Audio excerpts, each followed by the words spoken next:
morning, ladies and gentlemen, and Republicans. Here we are. Kind of feels like the calm before the storm, doesn't it? It's kind of like just when you get this feeling, hey, I've settled into this. It's been a few weeks.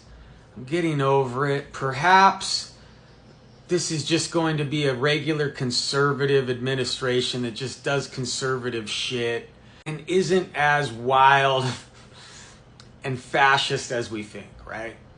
And then he starts appointing people that want to tear down the government. Hey, let's put someone in charge of the FBI that wants to eliminate the FBI. And you're like, yep, nope, it's going to be a complete shit show. But the thing is, guys, is that you can't get wrapped up in it this time because Donald Trump is bad for the country's mental health. He just is. Because number one, he depresses half of us, right? Where we're just like, fuck, man, the country isn't what we thought it was. It just makes us sad, right? And then there's the other half that he just deludes into being these crazy, foaming at the mouth lunatics that will just do anything for him. He's just bad for the country's mental health, man. And if you get wrapped up in his day-to-day outrage, because trust me, he's got a bunch of assholes in his administration that are going to outrage you on a daily basis now. It's just going to fucking happen, right? So don't fall into it. Try to find something that's good for your mental health. Try to disconnect as much as you can. Yes, we do need to fight back legislatively. We need to elect representatives that are more in tune with our values.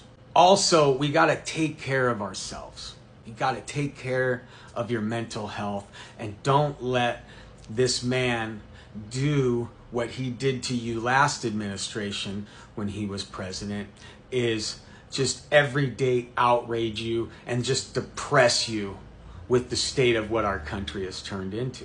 Which brings me to my next topic, because we all know that the war in Ukraine is going to come to some sort of end here probably pretty soon.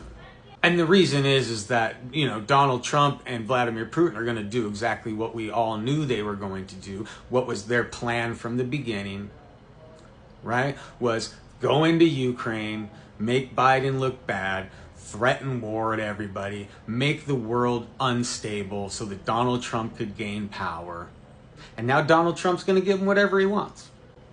And that's the problem, because there are good, honest people in Ukraine that have been fighting for their very survival for the last several years with the help of us. Not nearly enough help, but enough to really decimate the Russian military. Now all of that will be for nothing. And the worst part about it is there's a lot of kids and families there that have been displaced.